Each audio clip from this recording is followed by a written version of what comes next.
Welcome to Football Manager 2017, my Wigan game, currently in 2034. This time I've got a match against Nottingham Forest, and strange enough, I didn't actually remember this last time. I played Birmingham and beat them 2-0, but I actually sold one of my star strikers of last season, halfway through the year, Clint Dickinson, to Birmingham for £5.5 million, and he wasn't actually playing. He's obviously... I looked and he's played a couple of games this season, but not for them, or not for them when they were playing me. And equally, if you look at Mr. Desnose up there, good old Tyrese, he was on loan to me from Tottenham last year, and now I'm going to be facing him at Forest. Equally, Jamie Slaughter, who's in my team, used to play for Forest and is no longer playing for Forest. He's now playing for me and doing quite well. And apparently I also picked up a couple of injuries since the last game, so I need a new player up front, and apparently the only one I've pretty much got a choice of is Liam Berry, who's not exactly great in that position, and I have a couple of spaces on the bench, so one of which will be Ricardo Wilson and the other which will be Ian Barkley.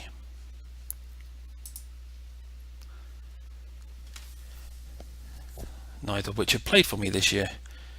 Beyond that, the same team that started the last game, well, excluding Mr. Berry, will be going out this time, and hopefully Mr. Slaughter will get revenge against the team that released him, because I picked him up from a free transfer after Nottingham Forest had released him.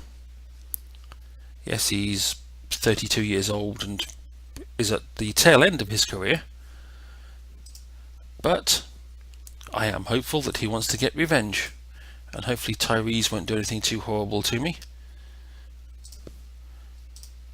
That is my desire as we play against the great Nottingham Forest, who are, I believe, 9th and I'm 2nd.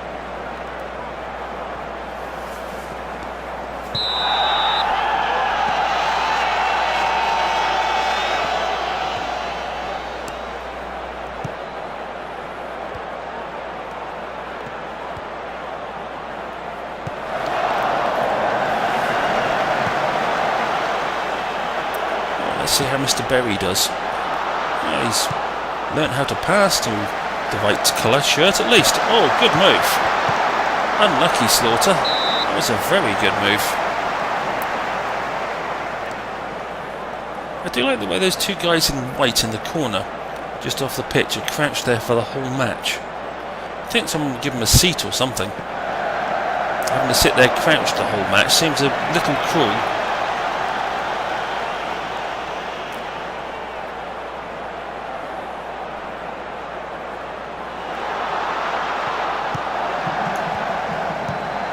I remember when the early version of this game you only had the 2D view.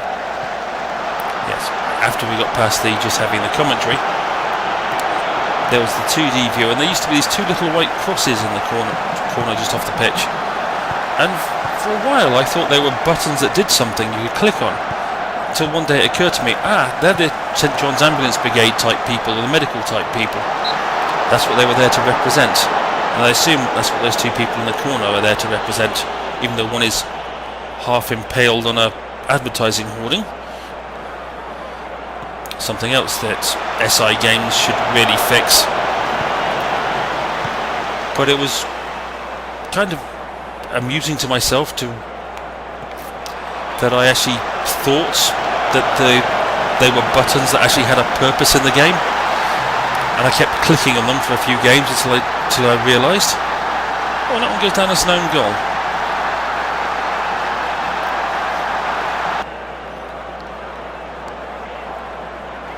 And at the time that I'm recording this, probably not the time you're going to see it and watch it. Oh yeah, that was definitely an own goal. Today, guy named, well, he calls himself Chubby Gans, but David Galliano or Galindo, something like that, is the developer of a game called Cook Serve Delicious, and is now, he just announced the release date of Cook Serve Delicious 2 for the 24th of August, I think. It's either 21st or 24th of August. But if you haven't played Cook Serve Delicious, it's an absolutely brilliant game. It really is great fun, and I cannot recommend it highly enough. It has given me countless hours of entertainment, and it's a very, very simple concept, but it's so well executed that it's extremely entertaining. So, oh, good move, good goal, Slaughter. But anyway, as I was saying, the game Cook Serve Delicious 2, there is a gameplay video out of it today, as I'm recording this, which is in June. However, the game is released on the 24th or 21st of August 2017. If you haven't seen Cook Serve Delicious, I highly recommend checking it out, but I especially recommend looking at Cook Serve Delicious 2 and planning on getting it, because it will give you hours, days, weeks, months of fun. It's one of those games that's, darn you, Tyrese, it's one of those games that's easy to play, very difficult to master, frustrating at times, but just truly brilliantly executed concepts. So if you get the chance, look at Cook Serve Delicious 2. I think it's going to go on sale for $12.99, or basically $13, and depending on when the Steam Summer Sale is, it may even be in that. You may be able to pick it up even cheaper, but for $13 it is an absolutely brilliant game to pick up. So that's my advertisement for Cook Serve Delicious 2. Possibly my most anticipated game, barring the annual Football Manager, to come out this year. Then coming out in Q1 next year, like the other game I'm anticipating, is Train Valley 2. And if you haven't seen or heard of Train Valley, then I have a Let's Play series on the channel, but there are others. Again, it's about $10 or less probably these days. I haven't checked the price out recently.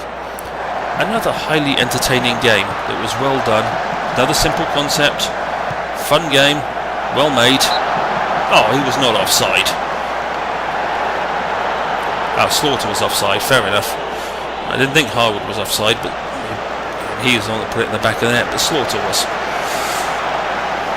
So Train Valley 2 is scheduled for Q1 2018, and that, if it's anywhere near as much fun as Train Valley was, that's going to be another great game to get. And again, I suspect it's going to be out for about around the $10 mark. Oh, good shot, Heaton. Forgot my own player's name then. So I didn't mean to turn this game into an advertisement for other strategy games, especially as it's been quite an exciting first half.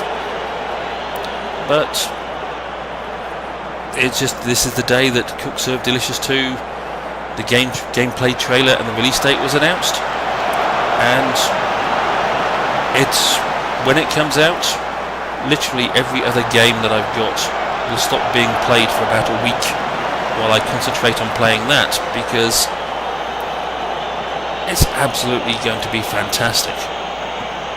I'm not the greatest in the world at it. There are people, and this is another thing about Cook Serve Delicious, is even while he's developing Cook Serve Delicious 2, Cook Serve Delicious gets a weekly challenge as part of one of its features.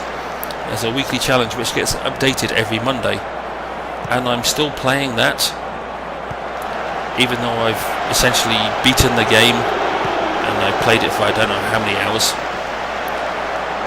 Oh, good shot. Oh, unlucky Tyrese. That should have been a goal. Tyrese, you're dangerous. So even while I'm waiting for Cook Serve Delicious 2, I will still be playing Cook Serve Delicious, the weekly challenges, because they're so much fun.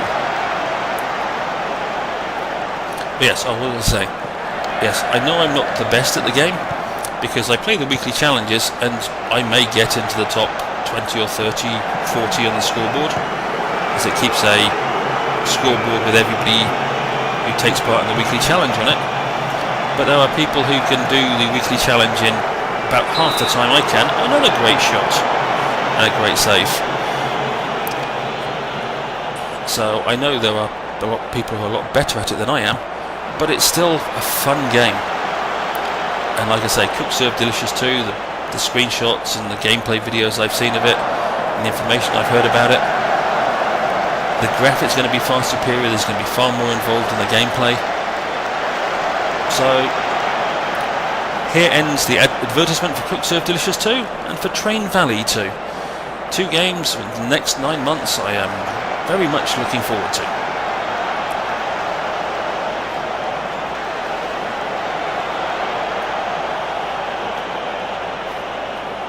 Oh, the yellow cards have been evenly handed out during this game.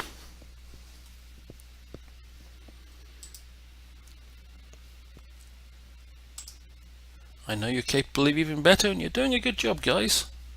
That much I will admit. Can we continue to do a good job for the second half, and can Mr. Slaughter end up with revenge on his former club? Or is Tyrese Desnose and his skill going to doom me?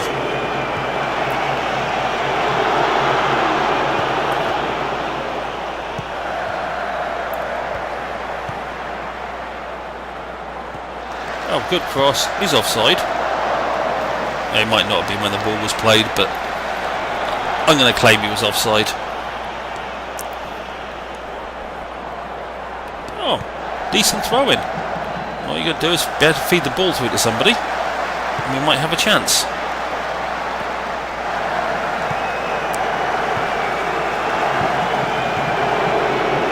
Oh, great move, Wedderburn. The way you manoeuvred past that central defender was really rather excellent.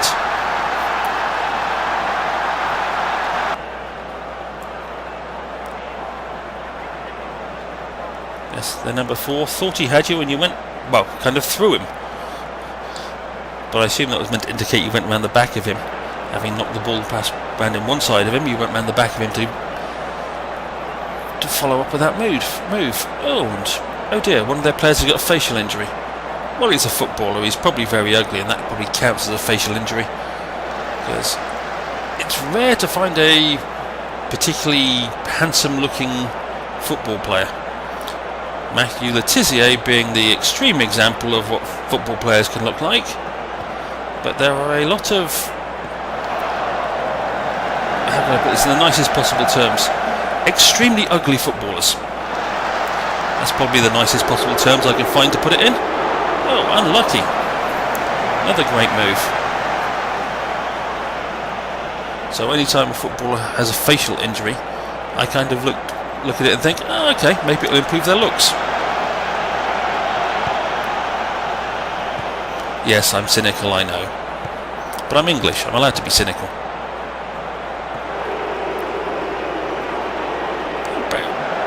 I was about to say, Berry, you haven't done a bad job up front.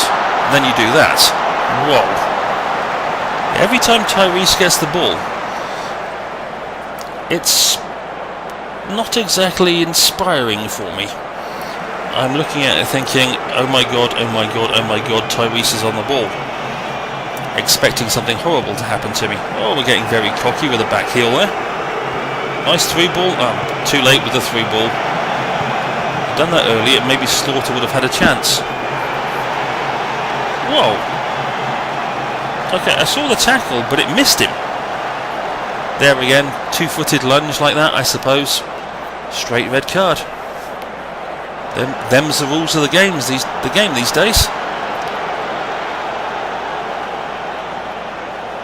Well, that should make my potential capability of hanging on for victory a bit more secure. And I am happy that Mr. Slaughter managed to score against his old club. Not that it's going to do much for my table position, because Southampton are defeating somebody 3-0, so they're going to easily remain top. But this should happily keep me in second place. And as I consider Nottingham Forest one of the bigger clubs in this division, it's a nice victory.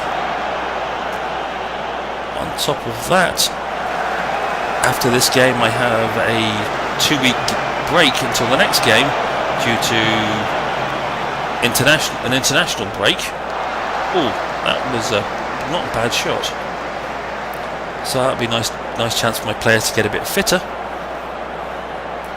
especially James, the man who seems to be a bit jaded all the time.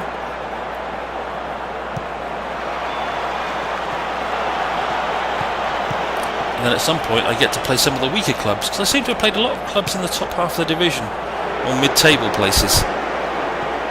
I'm looking forward to playing, I don't know, Crawley, Chesterfield, and other teams of that ilk.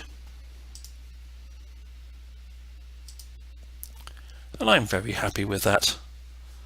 But yes, I have played Brentford. But Chesterfield, Leeds, Sheffield Wednesday, Crawley especially, with their total of 3 points, are teams I'm looking forward to playing. The referee didn't have the best games. Well, he didn't have a bad game. I'm happy with it. Now that Southampton and I appear to be opening up a little bit of a gap between the playoff places.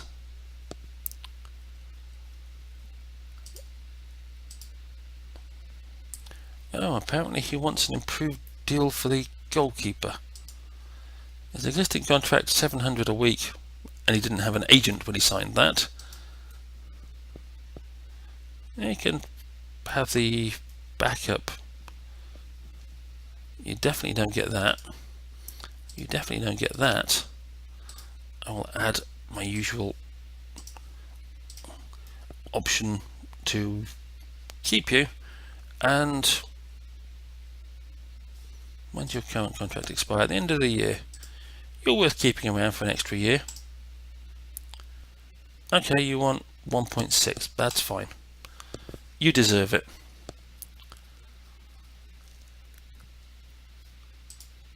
I will definitely say that Wilson has been a surprisingly solid addition to the starting lineup.